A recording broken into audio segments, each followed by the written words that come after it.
Robyn Johnson is someone that I've known for a while, and I think she's great. So hopefully, well, I think you will too.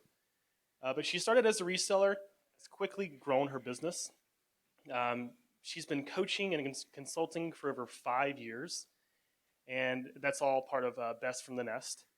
And about 3 years ago, she started her agency called Marketplace Blueprint. And she's also a contributor for Search Engine Journal and has also been featured on the SEM Rush blog. And in addition to all this, she's very busy. Like, I don't know how you do it, it's ridiculous. She's also spoken at some of the most sought after stages in the digital marketing space, sharing stages with people like Seth Godin and Ty Lopez and Tyler Henderson as well. I also had the opportunity to speak kind of near her one time. So Robyn Johnson, guys, she's gonna be our next presenter.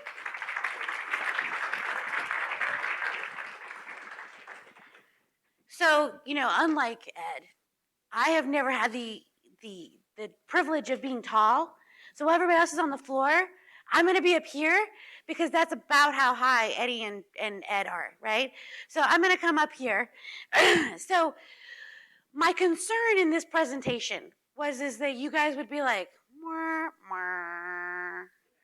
So I'm not going to talk a lot about myself because most of you know who I am, but all of you know that Jeff would not put me up here if I didn't know what I was doing, right? And I think my content will speak for itself. And if not, I'll be on an airplane soon. So I've had the opportunity to speak at wonderful stages. I got to speak at Harvard. I've spoken at PubCon, really great places. I've got to meet a lot of great people, and I've got to work with a lot of amazing sellers. We do a lot of coaching with, seven-figure and multiple seven-figure sellers, and that's really been our specialty, is looking at really successful businesses and helping them get more successful. So you guys on board with that? All right. So when it comes to creating listings, there can be in one of two camps, right? So this is the first camp. Like, I'm so good, like I'm only in this presentation because I wanted the coffee and I don't want to walk back to my room, right? And then you could also be more in this camp right here where you are on the treadmill, but the treadmill kind of has you. So how many of you are in the I am so sexy? All right, and how many of you feel like your underwear is falling down? All right, great. Now that we've established that, let's go ahead and see if we can get everybody to at least be able to walk, even if it was like the awkward teenage walk, so nobody's falling down on the treadmill. So now there's a couple of you who are like, what is she possibly going to say about listings? We've all heard it. Blah, blah, titles, blah, blah, bullets. I mean, there's only so many fields, lady. How are you going to fill 45 minutes, right? Okay, so to optimize your listing fully, there's a lot more than titles and bullets and keywords. And if you're stopping there, you're wasting money in other areas like your PPC especially, right? So when I look, I've had the opportunity to speaking with all of the SEO people, and there's this one conference that has this, they have a speakers enclave. And so Google's in the room, and it's all these SEO people, right? And they're basically like, AMP sucks. But the first time I was like, what's an AMP? Is this like a guitar thing? But as I was kind of listening to them, they're arguing and Google's in the room, and I'm like, how cool would it be if Amazon was like in the room and we could be like, we hate this program, and they'd be like, yeah, we know it sucks. Like, how great would that be? But one of the things that they like, somebody was like, SEO is dead, and they all laughed and like, SEO's been dead for 10 years, ha ha ha. And I'm like, it's like they're having the same conversations that we are having in a big degree. And if we look at Google, we can kind of get a glimpse into our future. Because in the beginning, just having a website was enough to stand out, right? And then they started to create the search engines. And from the search engines, they were able to say, okay, well, as long as you have your on-page stuff, you have your HTML tags, you have decent content, you'll rank. And then there was kind of like an industrial revolution, and everybody's like, I can make the monies. And so things kind of got crazy, right? People were backlinking and link farms, and they created programs to take an article and make it into another article, all of that stuff. And black hat techniques were the industry standard. Remember that? Like things they like, you're like, hear somebody doing that now, and you're like, oh, that's not going to go well. You know, so, but at a certain point, Google started closing the loopholes faster than they could start to find them again, right? So a lot of big companies, companies that wanted to be sustainable, that weren't like, let me get in, let me grab as much scammy money as I can, and then let me get out before they catch me. Other than those companies, the industry standard became more white hat, solid SEO practices, right? So I really feel that we're mimicking that path quite a bit. And if you want to continue just focusing on black hat, I think that there'll still be money to be made for a while. But if you want to have a long-term sustainable business on this marketplace, optimizing towards the search engine is the only way for long-term survival. So let's go ahead and talk about building Amazon listings for sustainable growth. Now, Peter Kern said always on PPC is now a table stake, and I'm going to really agree with that. It used to be like you build it and they will come. Now it's like you build it and then like that's like step 1, right? That's not step 5 anymore, it's step 10. Now it's like you build it and nobody cares. So, you know, there's this chicken and the egg piece with Amazon, right? You can't be rank organically unless you have sales, but you can't have sales unless you rank organically, right? And then Amazon's like, we don't see a problem in that, right? But of course they don't, because now you have to pay for PPC, so it works out great for them, right?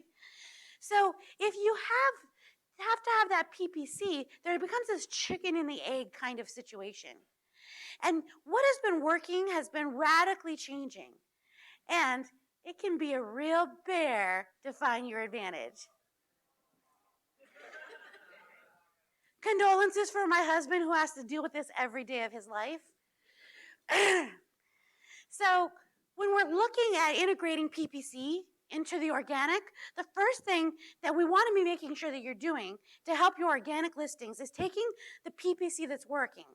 If you have a word that's converting very quickly, very highly, great ACOS, it like makes you do a happy dance, we want to make sure that that is not only being reintegrated into your listing for organic, but also that that's a word that you're tracking your keyword ranking for on a regular basis, right? Because if we know that that word converts, that is a word we want to focus on trying to rank for.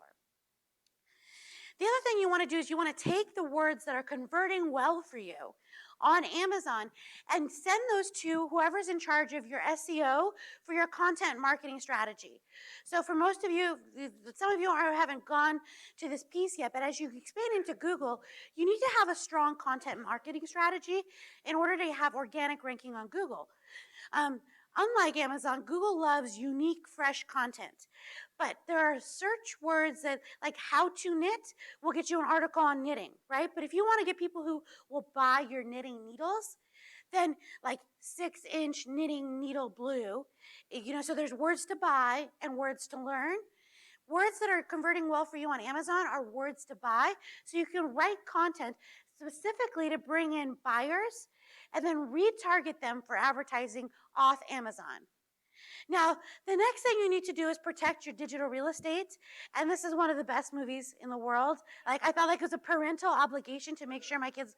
And then, like, my proudest moment was we were in the grocery store and I said something to my son. He's like, I'll thoughts in your general direction. And I was like, this is everything I wanted parenting to be.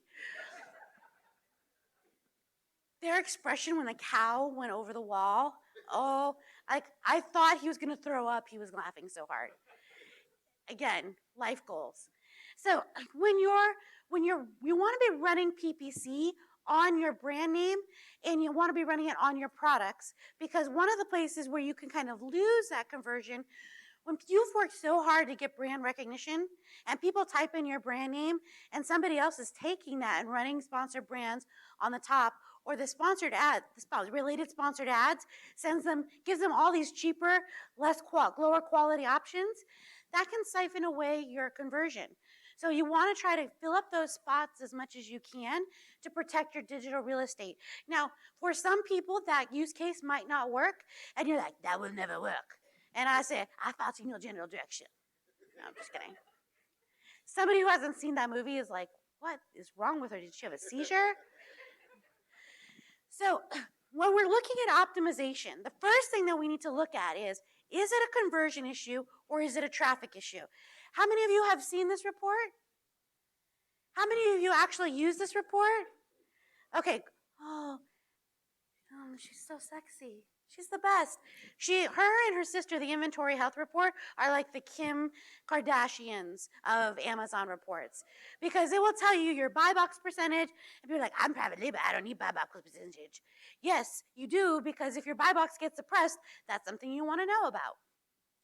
But it will tell you the people who are coming to your page, are they buying? And you can benchmark where you are now. And as you're making these changes to your listings, you come back to this data to say, did I make it better or did I make it worse? Right? So this is really, really important. We're looking at unit sessions. We're looking at sessions, user unit session percentages, and we're always looking at orders and kind of the money piece. Because we want you to stop setting your money on fire. And what I mean to that is sometimes people will, because they're excited, because let's just be honest, PPC is a lot sexier than writing content, right? So like, I want to get to the fun part. But if you're driving traffic to an unoptimized listing, you're going to have leakage and waste. And you're not even going to really be able to get really clean data on your ads, because if you're driving traffic to a non-converting listing, it could be that the listing is not converting is the problem for the sales, not that the PPC keywords are not the right keywords. So the fundamentals work. And so let's go ahead and start talking specifically about those fundamentals. So this is the next generation of listing optimization, and I really hope you eat it up. I'm a big jerk, or like, no, I'm kind of a jerk, but I'm mostly a nerd, right? I guess I did have a seizure, I don't know. So content is really king. And so you want to make sure that you have content that converts and converts well. So how many of you have heard of psychographics? Okay, great. So for those of you who haven't heard about psychographics, it's really this study and classification of people according to their attitudes, aspirations, and other psychological criteria. I totally had that memorized, especially in market research. So the reason I didn't have that memorized is because I just look at it as this way. Psychographics help you look at the internal problems, the internal considerations that a customer is looking at. Donald Miller of StoryBrand, and if you're looking to really build like brands out, I think that his content is quite good. Donald Miller from StoryBrand. He says people don't buy the best product, they buy the product that they understand the fastest, right? People don't like always buy the product that is best, but it's the product that they understand and that they will help them fulfill their internal and external needs. So the difference, kind of building on what Molly said, is demographics give us age, income, and these are really important pieces because, like, let's say you're going to build a jersey for a football fan. The football fan that gets the like super supreme seats, what are the little box seats, that is a different type of fabric, right? There's a different price point. And if you try to take that and market it to somebody who's making $30,000 a year, you're not going to be successful, even if the rest of the product was on point. So these are important. The psychographics tell us about their internal considerations, their opinions, and this helps us to inform the content that we're creating around it. It's not like it used to be you could just write content and that was enough. Now, in order to stand out, to give yourself that little edge, what we have to do is start to look at what are the things that, how can we tell the customer, we get you. This is the right product for you. So finding some of the psychographics can be done in a couple ways. You can use focus groups, but those can be expensive and time-oriented. You can do surveys, I'm going to talk about that, and customer feedback from Amazon listings. And you can also use Facebook's audience insight tools. And the way you get to that is you go www.google.com, Facebook audience insight tool. But you want to do this before you get to build your product whenever possible, because it will inform to make sure that the product that you're creating is actually going to serve the demographic that you're intending it to serve. This is really important. Now, one thing you could do is you can ask your customers. Now, if you're going to do informal phone calls, then, I really recommend that you do at least 50 of these and you do interviews. You have them, as you do the interviews, asking them these questions. I'm going to talk a little bit about the questions. You are going to record it, and then you're going to take the recording and use Temi, T-E-M-I, or Rev.com. You're going to take all of the words that they put, and then you're going to put all of that into a word cloud. Because we want to make sure we're capturing the language that your customers are using. So you want to ask one question that's open-ended. So when it comes to having your apple sliced, what is your biggest concern, or what is the biggest feature point that you're looking for, or the problem that you have when it comes to preparing your child's lunch? Then you're going to ask 1 to 2 multiple choice kind of demographics. The reason we want to do this is we want to cement down that who you think you're talking to is actually who you're talking to. So this is things like you could ask, like, so when I did this recently for our clients for the best from the nest side, the seller education piece, I asked, how do you source? RAPL, and what was the volume? Because people who are doing, $100,000 a month have very different internal concerns than somebody who's doing $10,000 a month. So I needed to be really clear who's listening to me so I could make sure that the content matched. Does that make sense? Okay. And if you just send it out as a survey, there's a software tool that I use called bucket.io. And I recommend that you try to get at least 250 responses. Smaller than that, I just don't think the sample size is strong enough. You can do the same thing looking at reviews and customer questions. So go to the products that either are direct competitors or look at your listing. Pull out the customer questions, your reviews, and any messages that you've gotten specifically about your product, and do the same thing and put them into a word cloud. So at least start there. Facebook Audience Insight tools will tell you things like, do they follow Martha Stewart? All of these things. And you can use that to say, okay, this is how we're going to inform some of the content. Because we want to look at not only the external product of, I want a bento box for my kid's lunch, but also the internal problems. So if I want to buy a bento box for my kid's lunch, then some of the things that are the external products is, will it fit in his backpack? Will it be dishwasher safe? These are the features, right? We're all clear on features? Yes? So the internal problems are going to be the things that I'm thinking that are the motivators behind this. I want to buy bento boxes because I feel really guilty that I'm working a lot. So I feel like if I make my kid panda sandwiches, then, I will redeem myself as a mother, right? Like somehow that will make me a better mom because I see all these other Pinterest people that have that, right? But more importantly, my daughter is so picky, right? I would like her to eat something other than like whatever snack I give her. I need something in there that she will eat, and she won't eat sandwiches. She won't eat peanut butter. So I need another option, right? So I want my kids to be healthy because I want them to have the best advantage possible, right? Do you hear how it's like I have concerns that are worries that have nothing to do with bento boxes that will inform which bento box I buy? So I picked a listing that was pretty close. There were some listing errors. As somebody goes back and looks at it, they'll be, that listing wasn't perfect. I never said it was perfect. So this is the top bullet. Your kids will gobble up lunch when it's their favorite food served inside this warm Omni box. This isn't anybody's product. Well, not that you would tell us anyway. Never mind. Don't talk about Fight Club. And Omnibox has a thermos insert that lets you easily pack hot food, right? Because every mom is concerned about time. So that's the internal concern. Like, will I be able to do this? Will it be quick? Send their favorite blah, blah, blah, and your kids will have more variety and build healthier eating habits, right? So they're building into the internal concerns in the bullets while still addressing the external. Now, I'm not going to go over the basics of title optimization because if that's what you need, you probably picked the wrong conference, and I'm sorry. Because this is, we're kind of sticking on the advanced stuff. But when you're looking at your keywords and you're trying to decide, you need to look at who is actually going to be doing the buying for your product. So we work with a line of phone companies, and they had taken out PBX from their phones because they said nobody uses PBX. Well, it depends. If the front lady at the front desk is buying the phones for the business, if you're working at those smaller companies, then yes, they're probably not using PBX. But they wanted to focus on companies that were larger, that maybe we were looking at the chief technology officer that would be making those purchases. Somebody who's analytical, like a chief technology officer, they're going to use more technical terms. Does that make sense?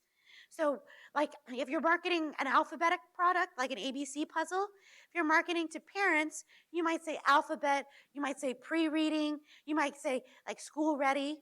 But if you're marketing to teachers, you might use more words like phonetic, phonics, those kind of words that are going to be based in the educational pedagogy that they're focused on. You also want to use it to inform your images. Besides the bad Photoshop, what's wrong with this image? It just doesn't quite sit right.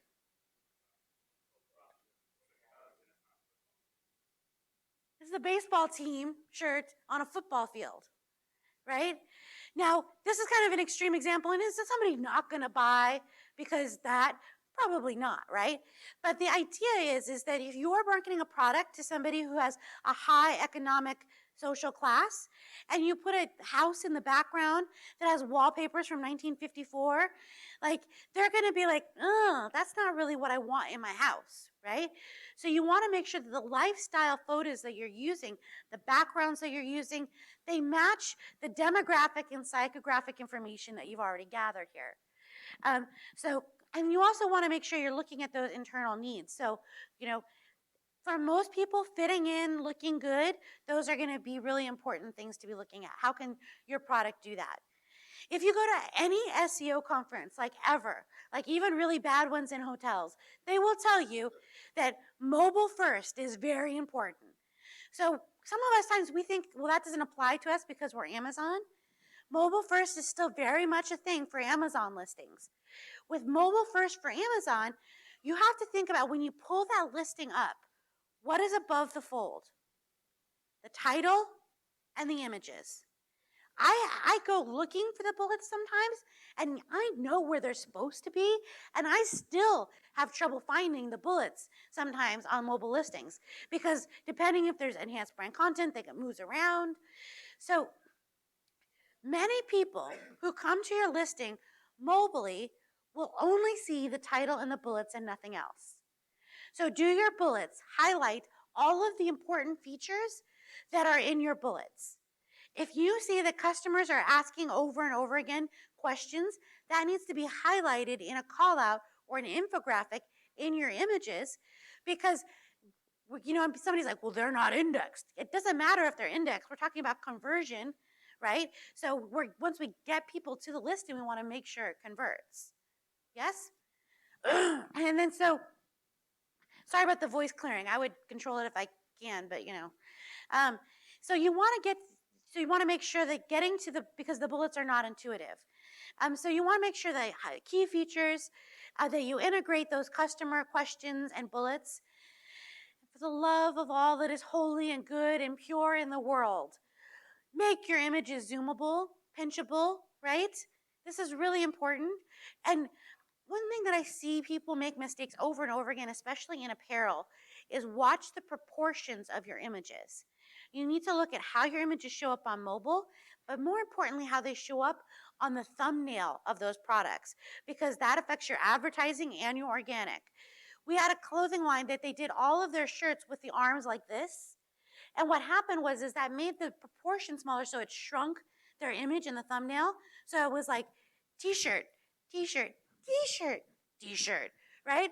And so by just switching the proportion of their images, their conversion on their unit session percentage skyrocketed.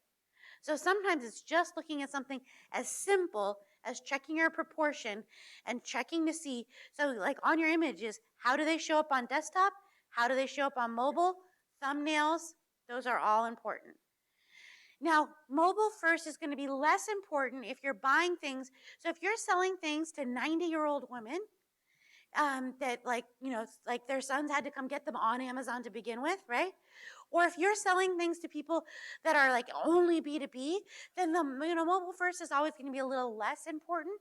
But if you're selling consumer goods, mobile first, you want to make sure you're really watching your images. And on those images, how will they solve those internal problems?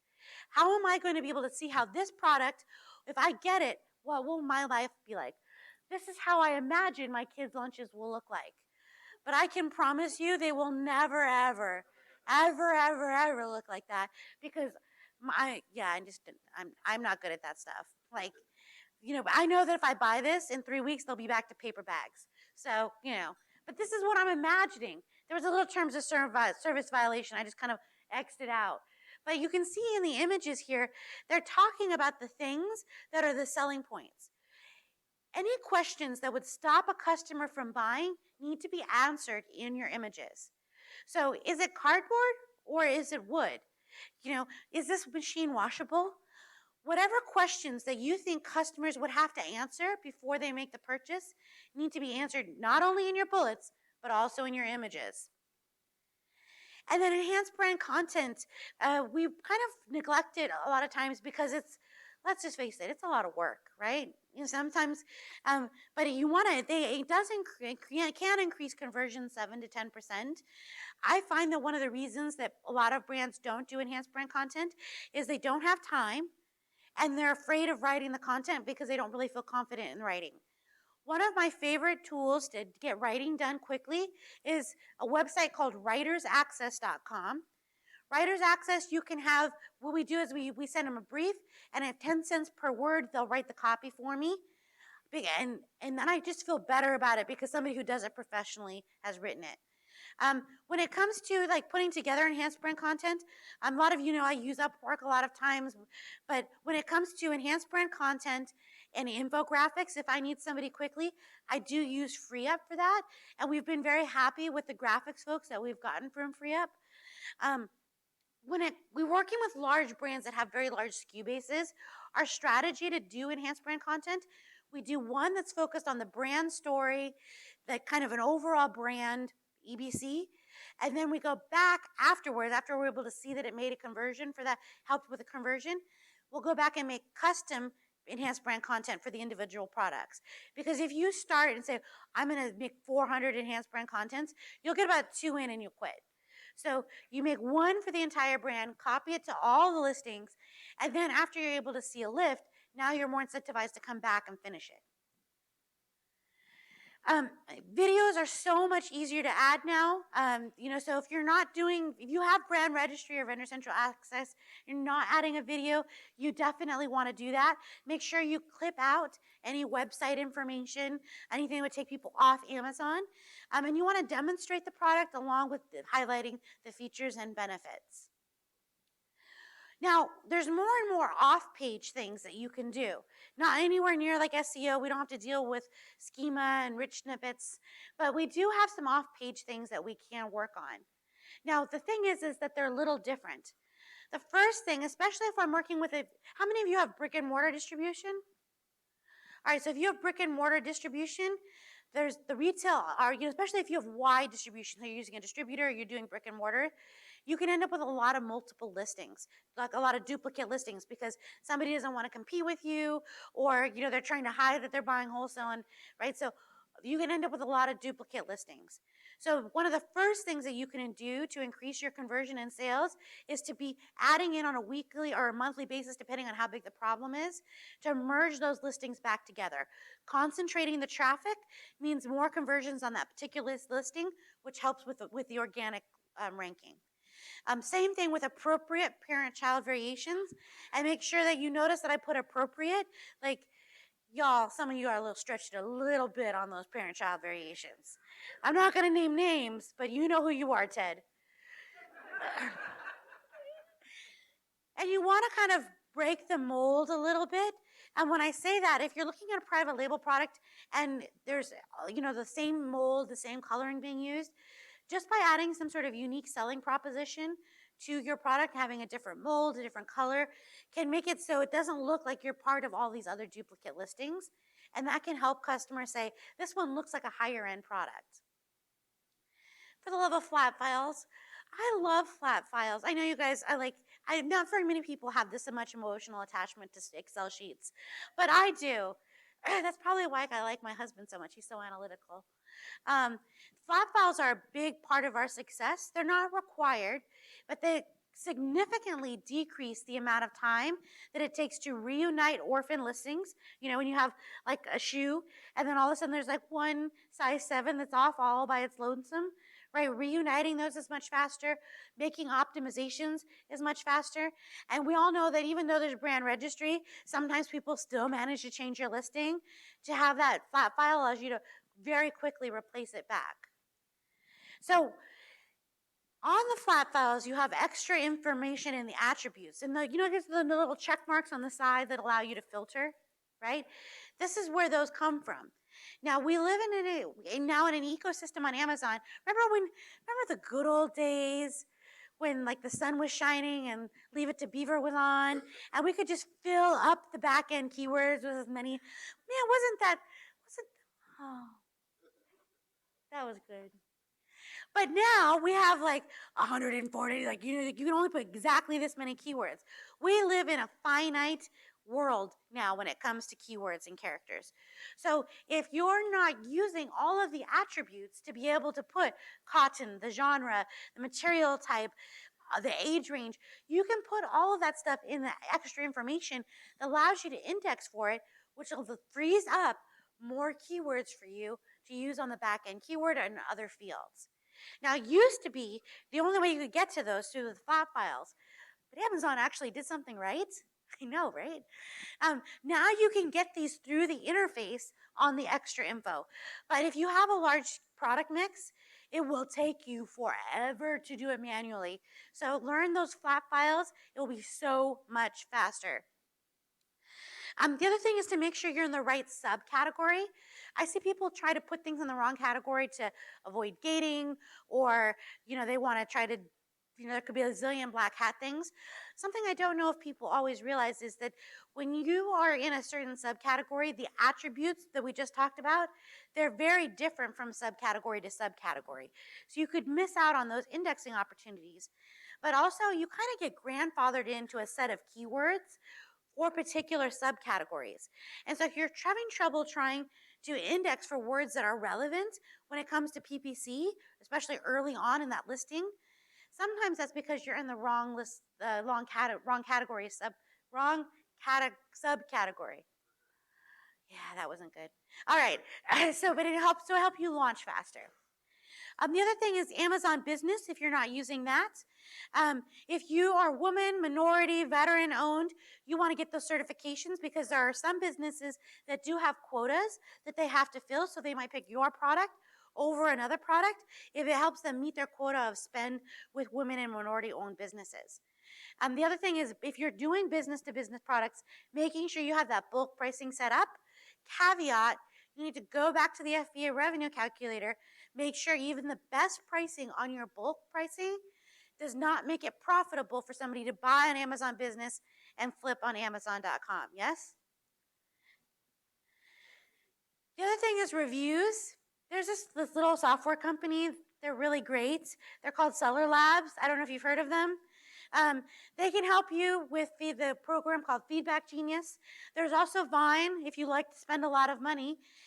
If that's the case, I'd love to talk to you afterwards. But there's also the Early Reviewer Program. So if you're not using the Early Reviewer Program, I'm not going to cover it today because it's been talked about. But seriously, y'all, this is like magic. You know what's funny is, how many of you have taken the PPC certification thing that Amazon put out? How many of you laughed when they said, to be retail ready, you have to have 25 reviews? And I was like, well, how do you propose we get those, jerks? So I'm going to very quickly take you through some of the things that we look for as we're building listings. Don't skip over generating quality keywords. The keywords are the foundational pieces. They are the bricks that make up the house of your listing.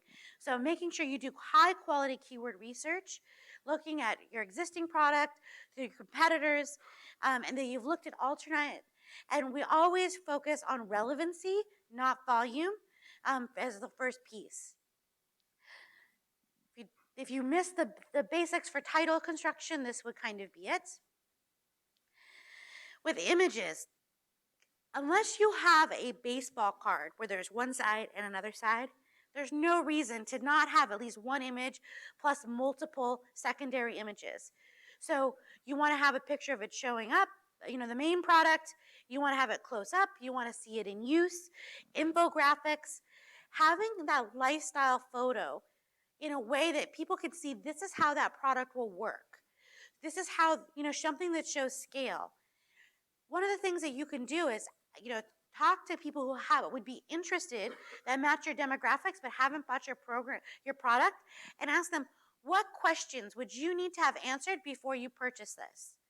So my son has got some severe food allergies.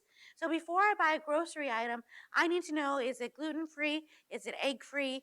And so if I can't see the ingredient labels, I can't buy it no matter how great it might look. And so you want to make sure you have that. So this is kind of a checklist of things that you can run through to look to make sure that you've utilized the things that are appropriate for your particular product. With the bullets, you want to make sure you're talking about both features and bullets. And if you're not going through your customer questions and reviews on a regular basis and integrating those into your bullets, because those are the things that somebody said, I want to buy this. How many of you are like, oh, I just want to ask questions on listings today? It's not fun. People don't do this for the fun of it, right? I'm sure there's some sicko. But, for the most part, they're saying, I wanted to buy this, but I was stopped by this question. So if people are asking questions about your product, then that means that there is a specific question that is not even getting close to being answered, and it's stopping people from making the purchase. So going back into those questions, going back into the reviews. I was at a conference once and somebody said, well, I got suspended for, my ASIN got suppressed because, people said that the item fit too small, but there's nothing I can do about that. There is 100% things that you can do about that. You can add a size chart. You can show it on two different shaped women and say, fits tight here. You can show measurements. There's so many things that you can do to make sure you communicate it.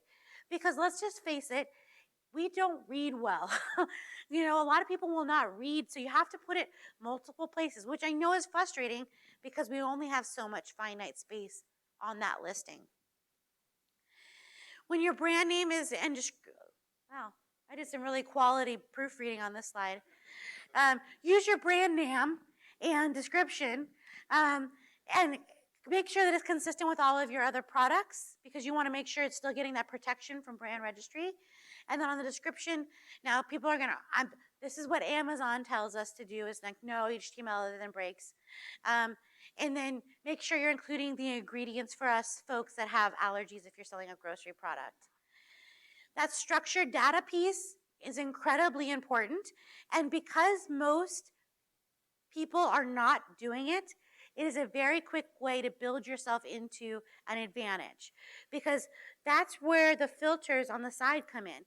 So if your competitors are just doing titles, bullets, and you're doing that, then when the people go and filter things out, your product might be the only product that is left standing. The other thing is you want to make sure all your duplicate listings have been merged, that you've used those appropriate variations, enhanced brand content. If you're not going back and checking, indexing for your words, your high value keywords on a regular basis, you could kind of walk off a cliff pretty quick. I almost just stepped off that step too. So what happens is sometimes Amazon, changes things and you get de-indexed. And the only way you know that is if you're tracking those keyword ranking places. And then having a regular review and then going back and incorporating that PPC data. A lot of people create their listing and never go back and optimize it. And, as you're going back and testing and optimizing and tweaking, it can be really tempting to throw a bunch of like things at your PPC and try to make listing changes at the same time. When you're testing, you test for one variable. One variable. And you have to do it one at a time. And so make sure also when you're testing, you need to make sure you're not looking. So like if you test a product change the week before Christmas and then test the other project the week after Christmas, your data's not going to be very good, right? So you need to keep that into consideration. And then we all know this, but just to say it, making sure your items are staying in stock is, really, really important for optimization. So I know I covered a lot. Was this valuable, at least a little? Okay.